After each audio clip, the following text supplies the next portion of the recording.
The Accord Council chamber was silent.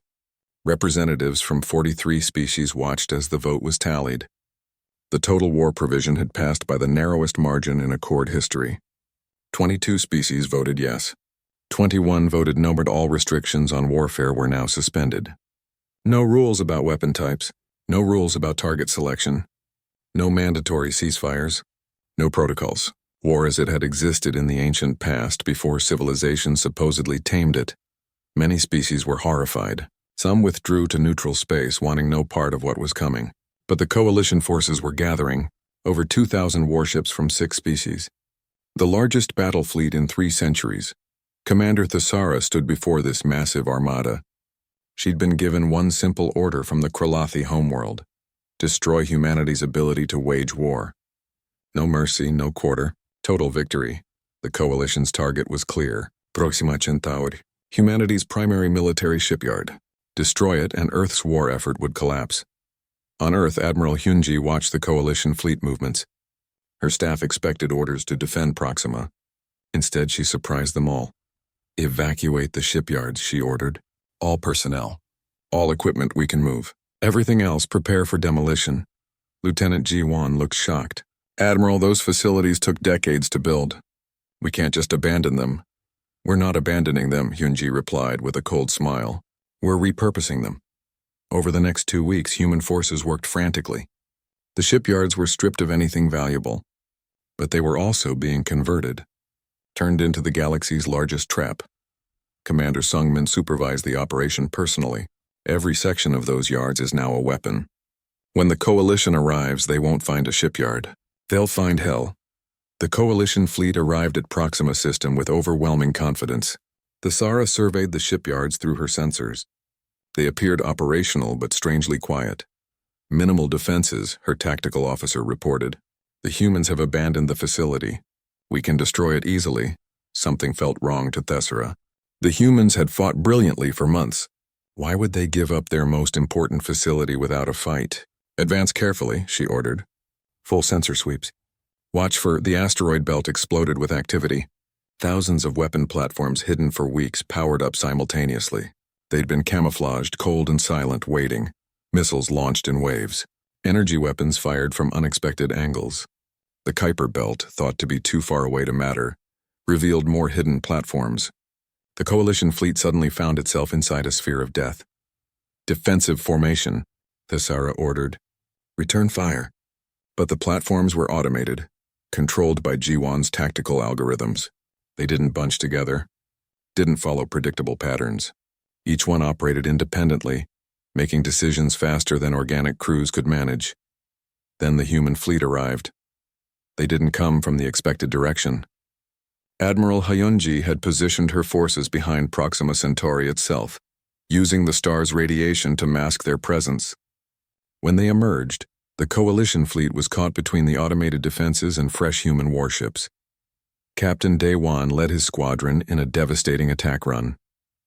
No rules now, no restrictions. Human weapons that had been considered too brutal for Accord warfare were finally unleashed. Antimatter warheads detonated among coalition formations. Railguns firing projectiles at relativistic speeds punched through shields that weren't designed to stop kinetic impacts. AI-controlled drone swarms overwhelmed point defenses. The coalition forces had superior numbers, but those numbers became a weakness.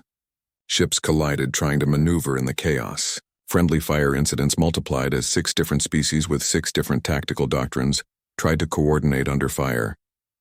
Commander Sungmin's special forces targeted coalition command ships, not to destroy them but to disable their communications. Cut off from coordination, the massive fleet dissolved into confused fragments.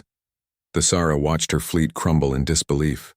They had every advantage: numbers, firepower, experience. It didn't matter. The humans were fighting a different kind of war entirely. Pull back, she ordered. All ships retreat to Rally Point Delta. But retreating from this battlefield was nearly impossible. The humans had planned every angle. Escape routes were covered by more hidden weapons. Rally points turned out to be compromised. Their locations fed to human forces by infiltrated comm networks. The battle lasted 18 hours. When it ended, over 1,400 coalition ships were destroyed or disabled. The human fleet had lost 37 vessels. The Sara's flagship was crippled, life support failing. She sat in the dying command center, surrounded by emergency lights and smoke. A human boarding team arrived, led by Captain Daewon. He found Thesara wounded but alive. Medical teams immediately began treating her injuries even as security personnel secured the bridge. "It's over," Daewon said quietly. Thesara looked at him through pain-hazed eyes. "How? We had everything, every advantage." "You had advantages in the war, you understand," Daewon replied. "We fought the war we know, the one written in our history in blood and fire. You wanted total war. You got it." On Earth, Lieutenant Jiwon watched the battle reports with tears streaming down her face. They'd won, decisively, brutally, but the cost in lives, even coalition lives, was staggering. Admiral Hyun-ji noticed. "Lieutenant, are you all right?" "We killed thousands, Admiral," Jiwon said softly. "Was it worth it?" Hyun-ji was quiet for a moment. "We didn't start this war. We tried to avoid it. But once it began, we had to win. Not for glory, not for pride, for survival." She put a hand on Jiwon's shoulder. "War is terrible. That's why we remember it. That's why we try to avoid it. But when it comes, we do what we must." Commander Sungmin returned from the battlefield exhausted. His teams had performed perfectly, but he felt hollow. He'd seen this before in Earth's old wars. Victory that tasted like ash. He went to visit the captured Kralathi crews. They were being held in comfortable facilities, receiving medical care and proper treatment. One young Kralathi soldier looked at him with fear and confusion. "Why do you fight so viciously but treat us so well?" the soldier asked. Sungmin sat down tiredly. "Because war is about achieving objectives, not about cruelty. We fight hard because we want it to end quickly. We treat prisoners well because they're no longer threats. Your leaders forgot these lessons. We never did." Across the galaxy, the Coalition's remaining forces were in chaos. 5 species immediately sued for peace. The 6th, a proud warrior culture called the Helixians, debated continuing alone. Their debate lasted 3 hours before they too requested terms. Only the Kralathi remained in the war, and they were broken. Their empire's military capacity was reduced to scattered defense fleets. Their economy was collapsing under wartime strain. Their people were demanding answers. Ambassador Tai Yang received surrender requests from all coalition members. The terms were surprisingly generous. Humanity wanted peace, not conquest. No territorial demands, no reparations, just recognition of human mining rights and equal status in the Accord. But there was one non-negotiable requirement. The Accord's warfare regulations would be rewritten. Humanity would help draft them. The new rules would acknowledge reality, not pretend war could be civilized. Admiral Hyun-ji broadcast a message to all coalition forces. Her words were translated into 43 languages and transmitted across the galaxy. "This war is over. You challenged us because you thought we were weak. You learned otherwise. Now we offer peace, not because we're merciful, but because we understand what war costs. Accept our terms. Rebuild your fleets. Rejoin the galactic community. But never forget this lesson. Humanity doesn't want war, but if you bring war to us, we will finish it." The Kralathi government fell within a week. A new council took power, one committed to peace. High Chancellor Vrexithar, still in human custody, was returned to face judgment from his own people for the disaster he'd caused. Captain Daewon escorted Vrexithar to the transfer ship. The former chancellor looked at him one last time. "You won," Vrexithar said. "Not just the war. You proved something to the galaxy, that your species understands warfare better than any of us." Daewon nodded slowly. "We understand it because we've lived it. We've suffered through it. We've learned from it. You treated war like a sport, a game with rules. We know better. Will you teach us?" Vrexithar asked. "Will you help us understand what you know?" "That's exactly what we're going to do," Daewon replied. "Not so you can wage war better, so you understand why you should avoid it." The Accord Council called an emergency session. They needed to deal with the aftermath. Humanity had won the war, but now came the harder part, winning the peace. Ambassador Taeyang prepared his speech carefully. Everything depended on what happened next. The galaxy was watching. Humanity had proven it could fight. Now it needed to prove it could lead. Captain Daewon Kim stood on the bridge of the Herald's Promise and watched the stars. His ship was small compared to the alien vessels that filled the sector. The diplomatic mission to the Epsilon mining zone had seemed routine when they departed from Earth 3 weeks ago. Now everything had changed. The communications officer looked up from her station. "Captain, the Kralathi fleet is responding. They're transmitting on all channels," Day One nodded. "Put it through." The view screen filled with the image of High Chancellor Vrexthar. The Kralathi leader was imposing even through digital transmission. His exoskeleton gleamed under the lights of his command ship. Multiple eyes focused on Day One with what might have been contempt. "Human Captain." Vrexthar's voice came through the translator with a harsh tone. "Your species claims rights to this sector. You have been members of the Viridian Accord for barely 20 years. The Kralathi Empire has mined these asteroids for 3 centuries. Your claim is meaningless." Day One kept his voice calm. "High Chancellor, the Accord's own surveys show these deposits were unclaimed. Human colonists discovered them legally. We followed every protocol. Surely we can find a diplomatic solution." Vrexthar made a sound that the translator interpreted as laughter. "Diplomatic solution? Your species understands nothing of power, nothing of strength. You are children playing at civilization." He leaned forward. "I invoke the right of challenge. Under Accord law, we will settle this through honorable combat. If you refuse, humanity will be expelled from the Accord and isolated from galactic society." The transmission ended. Day One stared at the blank screen for a long moment. His tactical officer broke the silence. "Sir, they can't be serious. A war challenge over mining rights?"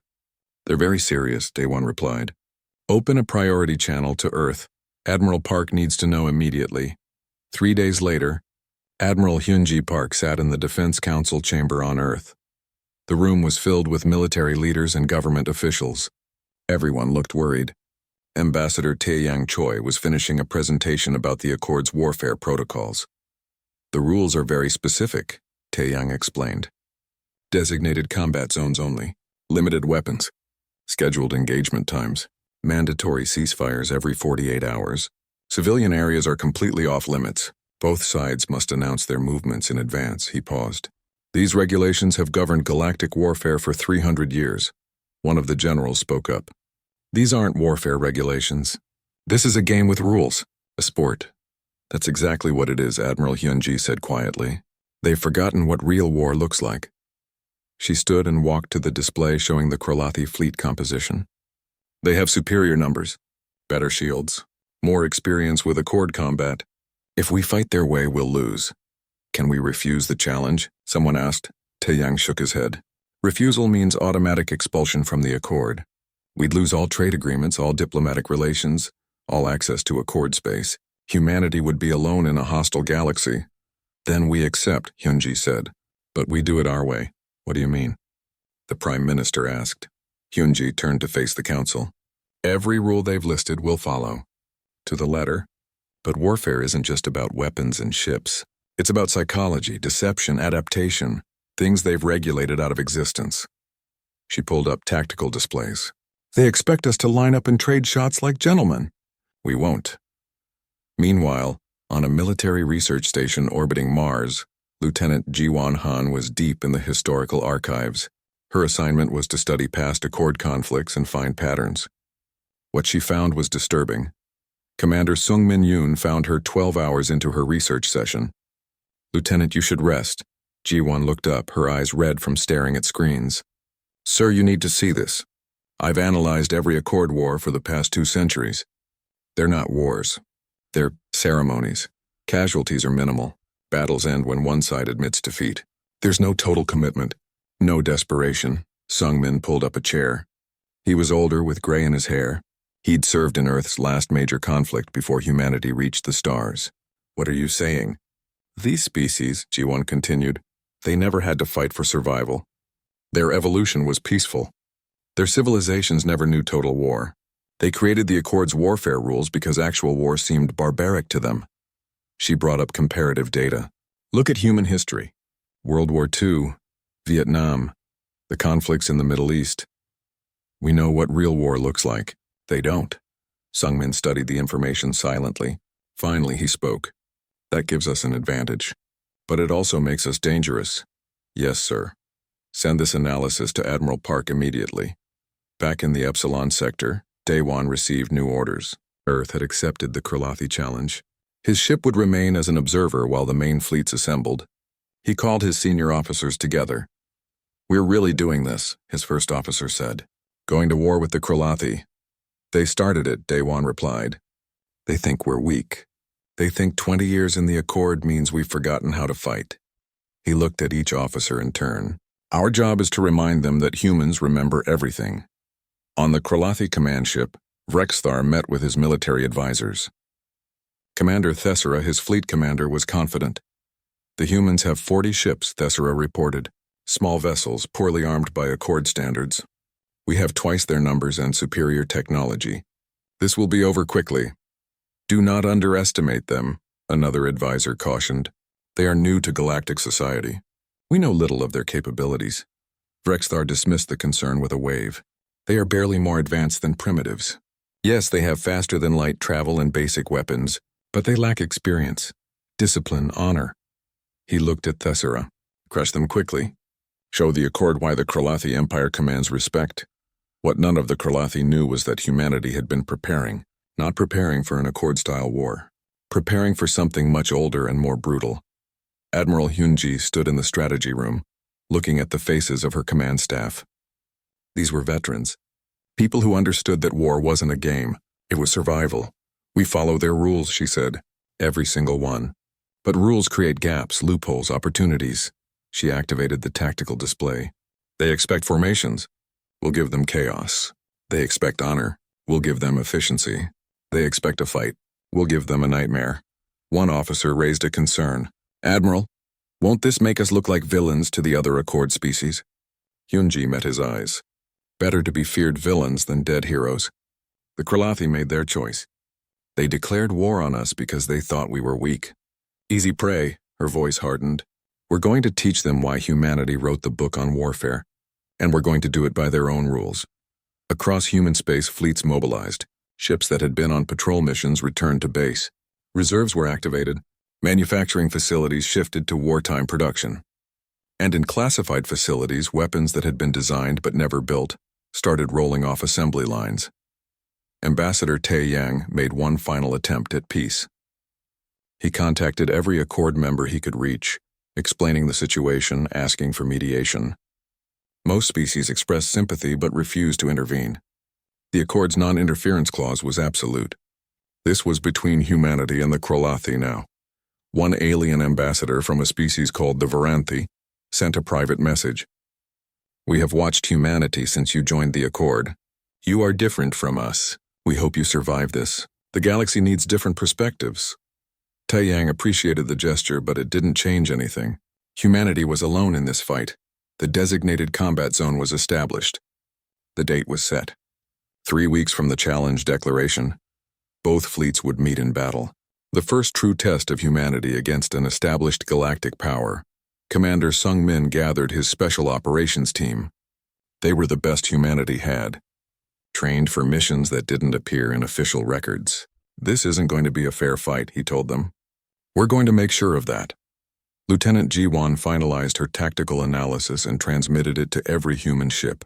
Her algorithms predicted Kralathi movements with frightening accuracy. The enemy was predictable because they always followed protocols, always did the honorable thing.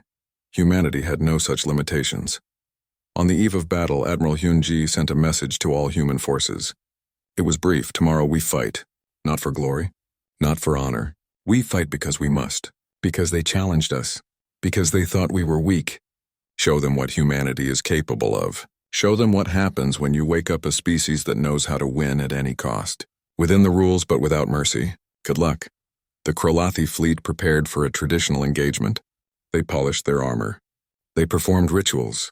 They prepared to demonstrate their superiority in honorable combat. They had no idea what was coming. The Kralathi fleet emerged from faster-than-light travel exactly on schedule. 83 warships materialized in perfect formation, their hulls gleaming under the light of distant stars. Commander Thessera stood on the bridge of the flagship, satisfaction evident in her posture. "The humans?" she asked. "Sensors detect their fleet at the designated coordinates," her tactical officer reported. 41 ships. They're maintaining proper formation distance as required by protocol. Thessera nodded. "Broadcast the traditional challenge declaration. The message went out across all channels, formal and ceremonial. The Krulathi expected a response in kind. Instead, Admiral Hyunji's reply was brief. Challenge acknowledged. Beginning engagement. Thesera frowned at the lack of ceremony but dismissed it as human ignorance. All ships advanced to combat range. Standard diamond formation. Fire when in optimal position. The Krulathi fleet moved forward with practiced precision. Every ship knew its position. Every captain understood their role. This was how civilized species conducted warfare. The human fleet opened fire first, still at long range. Energy beams lanced across space, impacting Krulathi shields. The shields held easily. Thesera allowed herself a moment of contempt. Human weapons were weak. Then everything changed. The human ships scattered. Not in retreat, but in seemingly random directions. Some dove below the combat plane. Others accelerated upward. Several disappeared behind a nearby asteroid field. The formation dissolved into chaos. What are they doing? Thesera demanded. Her tactical officer checked the regulations quickly. It's technically not forbidden, Commander. There's no rule requiring them to maintain formation. It's dishonorable, Thesera said. But if they want to hide like cowards, we'll root them out. All ships pursue and engage. The Krulathi fleet broke formation to chase the scattered human vessels. That's when the real battle began. Small objects began appearing on Krulathi sensors, too small to be ships, moving too fast to be debris. The first mine detonated near a Krulathi cruiser, releasing an electromagnetic pulse that crashed its systems. Then another. And another. Commander Sung-min watched from his strike craft as the mines did their work. His team had deployed hundreds of them throughout the combat zone over the past week. Small vessels, registered as cargo shuttles, had quietly seeded the entire area, all perfectly legal under Accord regulations. Phase 2, he transmitted to his team. Light them up. 20 small attack craft emerged from hiding among the asteroids. They weren't registered as military vessels. They were technically civilian defense craft under Accord classification. But each carried enough firepower to cripple a cruiser. They struck fast, targeting ships already disabled by the mines. Then they vanished back into the asteroid field before the Krulathi could respond. On the human flagship, Lieutenant Ji-won monitored her screens with fierce concentration. Admiral, their formation is breaking down. Communication between their ships is degraded. They're trying to reform but can't coordinate properly. Because we're in their networks, Yunji said with satisfaction. How long until they lock us out? Ji-won smiled. At least another 10 minutes, sir. Their security protocols were designed for known threats. They've never seen intrusion software like ours. Cyber warfare, another concept the Accord had regulated out of existence centuries ago. Except the regulations specifically banned attacking civilian infrastructure and personal data. Military networks during active combat, those were fair game. The human hackers, working from ships designated as electronic warfare support vessels, were having the time of their lives. They fed false sensor data to Krulathi ships. They delayed communications. They made enemy vessels appear where none existed. Thesera's bridge was in chaos. Reports flooded in from all directions. 3 ships disabled, 7 more reporting system malfunctions, enemy vessels appearing and disappearing. Nothing was making sense. Order all ships to fall back to defensive formation, she commanded. That's when the human fleet struck in force. They didn't come from the front. They came from all sides using the asteroids for cover, timing their attacks to hit confused and disorganized Krulathi vessels. The humans fought like nothing Thesera had ever seen. No honor, no formation, just brutal efficiency. Captain Daewon commanded his ship through the battle with cold precision. Target their engines. Disable, don't destroy. Move to the next target as soon as they're crippled. His crew worked like a machine. They'd practiced these tactics for weeks. Hit fast, hit hard. Move before the enemy could respond. It wasn't glorious. It wasn't honorable. It was war. A Krulathi destroyer, desperate and damaged, tried to ram Daewon's ship. The Herald's promise twisted away at the last second. The kind of maneuver that would have been considered cowardly in traditional Accord combat. Daewon didn't care. His ship survived. That's what mattered. Sir, 3 Krulathi vessels are attempting to retreat, his tactical officer reported. Pursue them, Daewon ordered. But Captain, tradition says we allow honorable retreat. Daewon looked at the officer. Tradition isn't law, and they declared war on us. Pursue them. The human ships chased down the retreating vessels. Not to destroy them, but to capture them. Boarding parties launched, another ancient tactic that the Accord hadn't seen in generations. Within 30 minutes, 3 Kralathi ships were under human control, their crews taken prisoner. Tessara watched in disbelief as her fleet crumbled. They'd lost 15 ships, disabled or captured. The humans had lost 2 vessels, both to accidents rather than enemy fire. This wasn't just defeat, it was humiliation. "Withdraw," she ordered, her voice hollow. All remaining ships withdraw from the combat zone. The Kralathi fleet limped away. The humans didn't pursue further. They'd made their point. Admiral Hyunji surveyed the battlefield from her command center. Debris floated in space. Disabled Kralathi vessels drifted, their crews waiting for rescue. Not a single civilian casualty. No war crimes. Everything done within Accord regulations. "Send medical teams to assist the disabled ships," she ordered. "Treat the prisoners well. Make sure the Kralathi survivors see that we fight hard but we're not monsters." Lieutenant Ji-won looked up from her station. "Admiral, we're receiving transmissions from other Accord species. They're shocked. Some are calling our tactics dishonorable." "Let them call it whatever they want," Hyunji replied. "We won, we followed every rule, and we proved that humanity deserves respect." On the Kralathi flagship, Tessara composed her report to High Chancellor Vrexthar. Her hand shook slightly. How could she explain this? They'd followed proper tactics, maintained honor, done everything correctly, and they'd been destroyed. The humans had fought like nothing in Accord history. Chaos instead of order, deception instead of honor, efficiency instead of glory, and it had worked. Vrexthar's response came hours later. His fury was evident even through the translator. "This isn't over. The humans fight without honor, but they've broken no laws. We will adapt. We will learn, and we will crush them." Tessara felt a chill. The Chancellor wasn't backing down. This war was escalating. Across the galaxy, other species watched recordings of the battle. The footage spread quickly. Analysts studied human tactics. Military leaders debated. Diplomats argued. 5 Accord species quietly approached the Kralathi with offers of support. Not because they cared about mining rights, but because humanity's success scared them. If the humans could defeat the Kralathi this easily, what did that mean for everyone else? Ambassador Taeyang received the news with dread. Other species were joining the Kralathi. The war was spreading. "We won the battle," he said to his staff, "but we might be losing the peace." Commander Sung-min gathered his special operations team for debriefing. They'd performed perfectly. 0 casualties. Mission accomplished. But his expression was troubled. "Good work today," he told them. But this was just the beginning.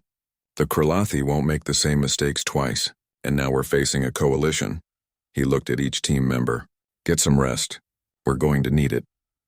Captain Daewon visited the captured Kralathi crews in the holding area. They were being treated well, with comfortable quarters and proper food.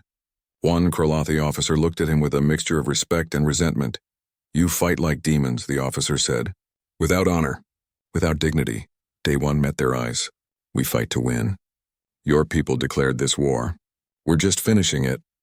"This isn't finished," the officer replied. "You've won 1 battle. The Empire has never lost a war. Neither have our allies. You stand alone against 6 species now. How long can you last?" Daewon smiled, though there was no humor in it. "Long enough. We've survived worse odds in our history. You'll learn that about humanity. We don't quit. We don't surrender. We adapt and overcome." Admiral Hyunji addressed all human forces in a secure transmission. "Our first victory is complete. But the war is just beginning. More enemies are coming. They'll study our tactics. They'll try to counter us. So we'll evolve. We'll find new ways to win." She paused. "Remember why we fight?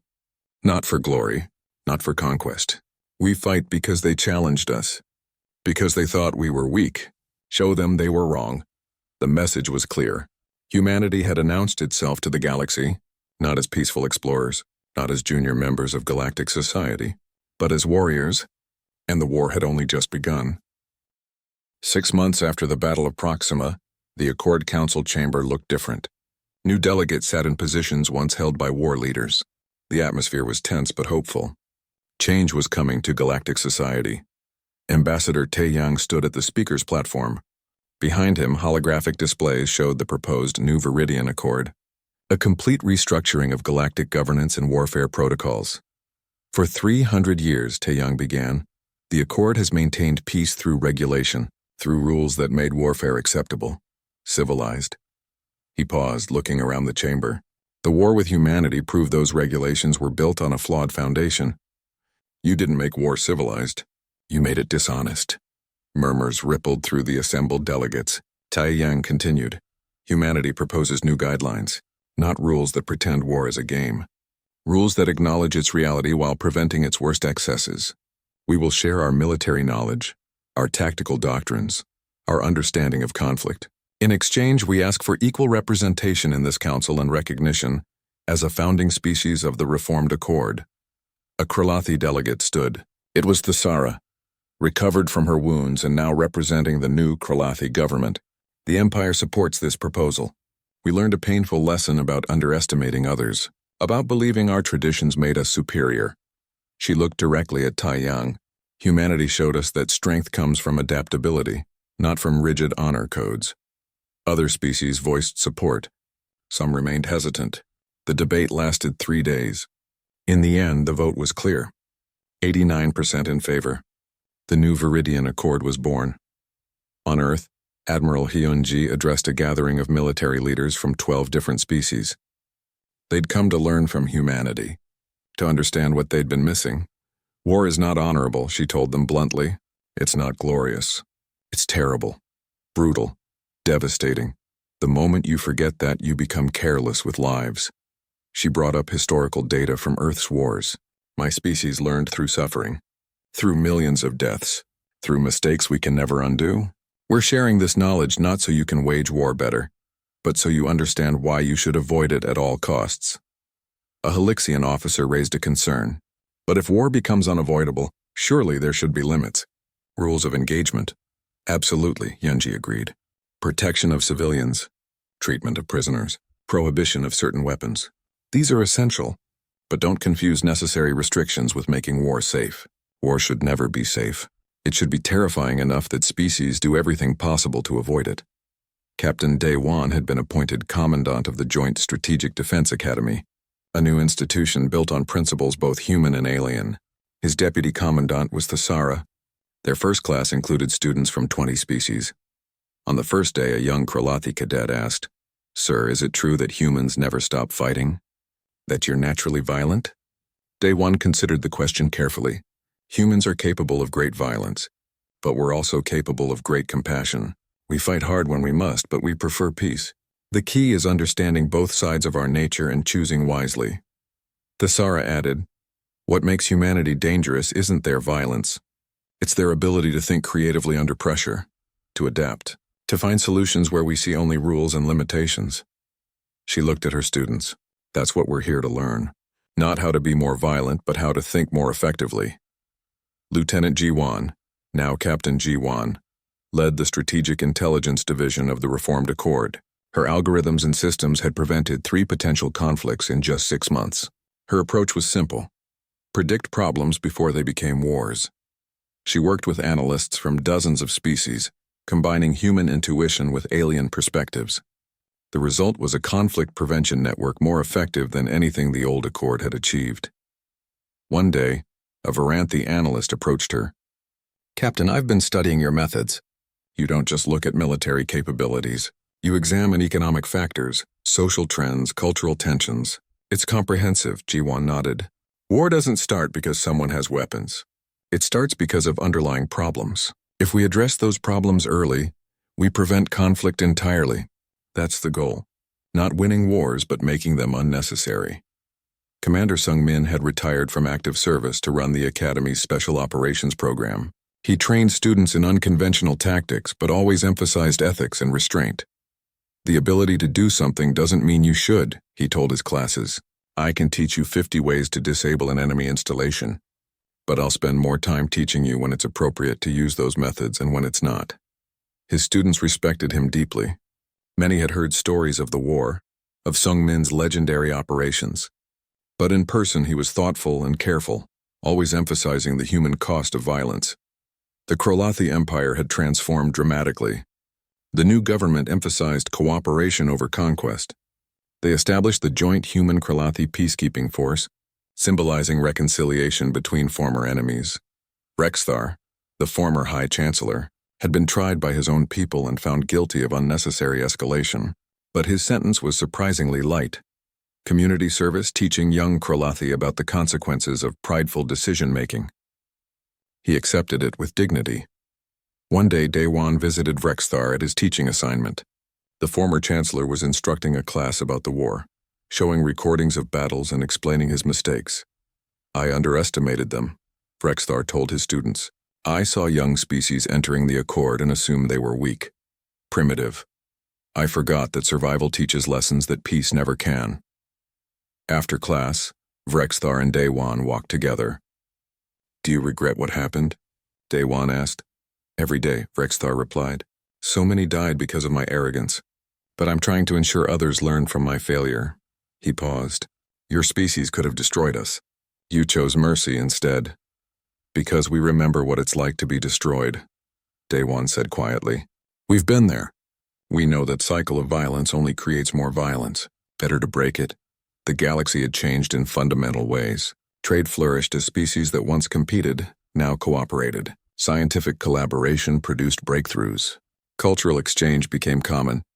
And when disputes arose, they were resolved through the new mediation systems rather than warfare. Ambassador Tae Young, now Secretary General of Interstellar Affairs, oversaw this transformation. His office received dozens of requests daily from species wanting to understand humanity better. They were curious about Earth's history, its diverse cultures, its violent past and peaceful present. We're not perfect, Tai Yang often told visitors. We still struggle with our own conflicts. We still make mistakes, but we've learned to face our nature honestly, to acknowledge both our capacity for violence and our desire for peace. That honesty is what saved us. 20 years passed. A new generation grew up in a galaxy where humanity's war was ancient history, but it wasn't forgotten. It was studied, analyzed, learned from. At the Joint Strategic Defense Academy, now the premier military institution in the galaxy, a young Kralathi officer sat in Captain Dewan's lecture hall. Dewan was older now, gray hair and lined face showing his years. But his mind was sharp as ever. He concluded his lecture on the Earth-Kralathi War with these words. My ancestors believed they understood war because they had regulated it. Made it clean, made it acceptable. They were wrong. Humanity understood war because we had suffered through it, because we knew exactly what hell looked like. We didn't unleash that hell because we were savage. We did it because we knew that if war came, it had to end quickly and decisively. A student raised their hand. Commandant, do you think humanity will ever forget these lessons? Dewan looked out the window at the mixed fleet of human and alien vessels conducting joint training exercises. Ships that once fought each other now work together. I hope not, he said finally, because the moment we forget what war truly costs, we'll be condemned to learn the lesson again. The price is too high, the suffering too great. Better to remember and work for peace than forget and stumble back into violence. The class ended. Students filed out discussing the lecture, but one young human cadet stayed behind. Sir, she asked, was it worth it? The war, I mean. All those deaths, Dewan sighed. No war is worth it, but sometimes war becomes necessary. We didn't choose it. The Kralathi challenged us. We could have surrendered, accepted isolation, given up our place in galactic society. Instead, we fought. And in fighting, we taught the galaxy a lesson it desperately needed to learn. What lesson? The cadet asked. That peace isn't the absence of the ability to wage war. Peace is the choice not to, even when you could. The galaxy had forgotten that. They thought removing the tools of war would create peace. We showed them that understanding war prevents it better than pretending it doesn't exist. The cadet nodded slowly and left. Dewan stood alone in the empty classroom. Through the window, he could see Earth rising over the Academy's horizon. Beautiful, peaceful, home. Humanity had come so far, from a species barely accepted into galactic society to one of its leaders, not through conquest but through demonstrating hard-earned wisdom. 3 months had passed since the first battle. The war had grown from a simple dispute into something much larger. 5 species had joined the Kralathi in what they called the Coalition for Honorable Combat. Together, They commanded over 800 warships. Humanity had expanded its fleet to 60 vessels. The numbers didn't look good. Admiral Hyun-ji studied the tactical displays in her command center. Red markers showed coalition fleet positions. They were moving to surround 3 human colonies simultaneously: New Sol, Terra Nova, Armstrong Station, all critical to Earth's presence in this sector. "They're trying to overwhelm us with numbers," Lieutenant Ji-won observed. "Force us to spread our forces too thin." "Then we don't spread out," Hyun-ji replied.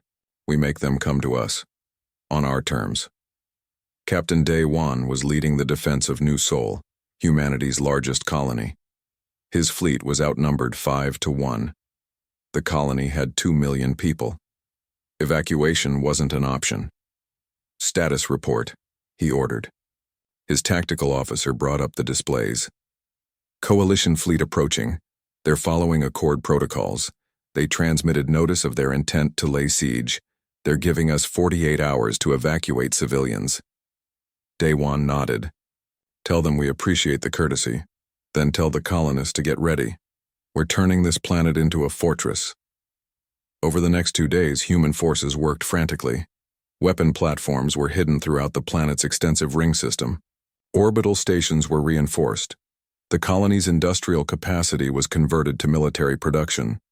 And Commander Sung-min's special operations teams prepared their surprises.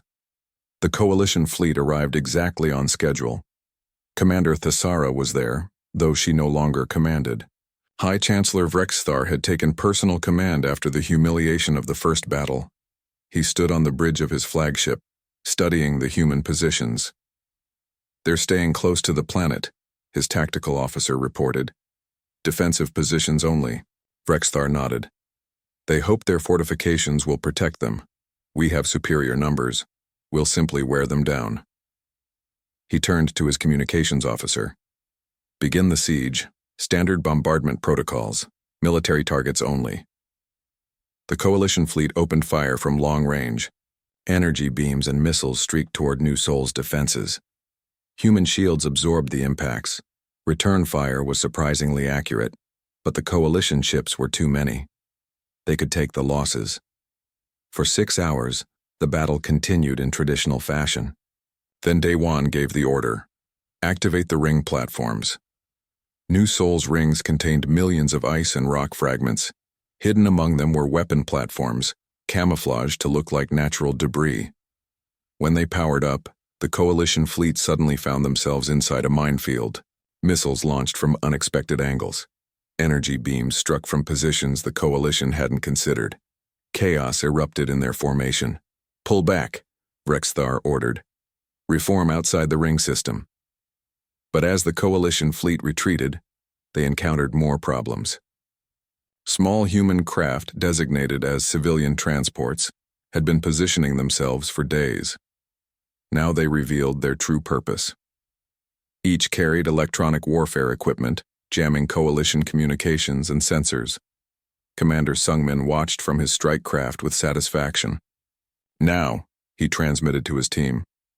His special operations forces had infiltrated the asteroid belt near the coalition's staging area.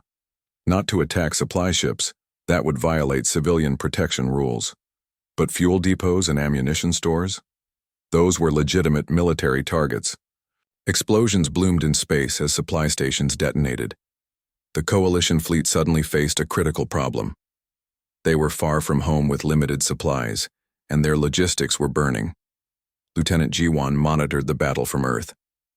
Her algorithms tracked every coalition ship, every movement, every communication. She fed targeting data to human forces in real time. The enemy was predictable. They still fought by the rules, still announced their intentions, still maintained proper protocols. Humanity had learned to exploit every advantage those protocols provided. On the 3rd day of the siege, Vrexthar made a decision. "We'll assault the planet directly, land forces in designated combat zones, take the colony through ground combat." Thesara, standing nearby, felt uneasy. "Chancellor, the humans have shown they don't fight as we expect. Perhaps we should reconsider." "I will lead the assault personally," Vrexthar declared. "I will show these humans what true warriors look like." The Chancellor's personal guard landed in a zone that appeared to be a civilian district. Accord rules required they avoid civilians. What they found instead was an abandoned area that had been converted into an elaborate trap. Buildings contained hidden weapon emplacements. Streets were monitored by sensors, and human forces were waiting, not in formation, but scattered throughout the area in small mobile teams. The Kralathi troops advanced in proper military formation, organized, disciplined, easy to predict. Captain Dewan commanded the defense from an underground command post. Let them get deeper, draw them in, then close the trap. When the Kralathi were fully committed, human forces struck from all sides, not in direct confrontation, but in hit-and-run attacks. Snipers, ambushes, explosives planted in advance. The Kralathi found themselves fighting ghosts. Vrexthar's guards fought bravely, but courage meant little against tactics they couldn't counter. They tried to hold their formation. The humans didn't fight formations. They fought individuals isolated and confused. Within 2 hours, the assault had failed. Kralathi forces were pinned down, taking heavy casualties. Vrexthar himself was wounded by a sniper he never saw. Retreat, he ordered through gritted teeth. Extract all forces immediately. But retreating was harder than attacking. Human forces harassed them every step of the way. By the time the Kralathi reached their landing craft, they'd lost over 30% of their assault force. Vrexthar was captured during the extraction. Dewan met the captured High Chancellor in a clean, comfortable holding room. Medical staff had already treated his wounds. Vrexthar looked at the human captain with something approaching respect. "You fight without honor," Vrexthar said. "We fight to win," Dewan replied. "Your honor means nothing to the people we protect. You declared this war. You brought these species against us. Did you expect us to lose gracefully?" Vrexthar was silent for a moment. "We underestimated you. We thought you were primitives. Children." "We're survivors," Dewan said. "Our species has been through wars that would terrify you. We learned lessons written in blood. You've had 3 centuries of peace and protocol. We've had 3 centuries of remembering what real war costs." Meanwhile, Ambassador Te Yang was dealing with political fallout. The Accord Council had called an emergency session. Many species were disturbed by humanity's tactics, even though no rules had been broken. "The humans are making a mockery of civilized warfare," one ambassador declared. Te Yang stood to respond. "Civilized warfare?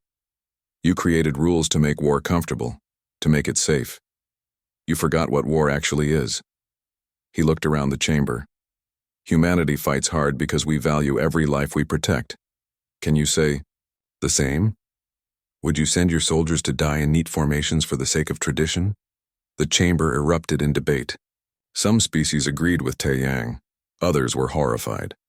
But no one could deny that humanity was winning. The coalition forces at Terra Nova and Armstrong Station had withdrawn without engaging. News of New Sol's defense had spread quickly. No commander wanted to face the same trap. Admiral Hyunji addressed her forces in a secure transmission. "We've proven our point. The coalition thought numbers would overwhelm us. Instead, we showed them that tactics matter more than fleet size." She paused. "But this isn't over. They'll propose new rules. Try to ban our methods. We need to stay ahead." Lieutenant Ji-won was already working on that. Her team was developing new tactics, new approaches, new ways to exploit the inevitable rule changes. "They're predictable," she told Commander Sung-min. "They think in terms of regulations. We think in terms of problems to solve." Sung-min nodded. "Keep working. The moment they ban one tactic, we need 3 more ready to go." On the coalition flagship, Thesara had assumed command after Vrexthar's capture. She looked at casualty reports and resource assessments. The coalition had lost over 200 ships in 3 months. Humanity had lost 18. One of her advisors spoke carefully.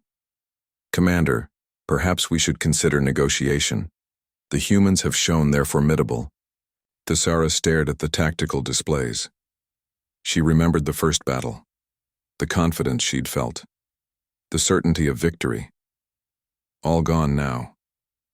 "No," she said finally. "The Kralathi Empire has never surrendered. We've sent word to our homeworld.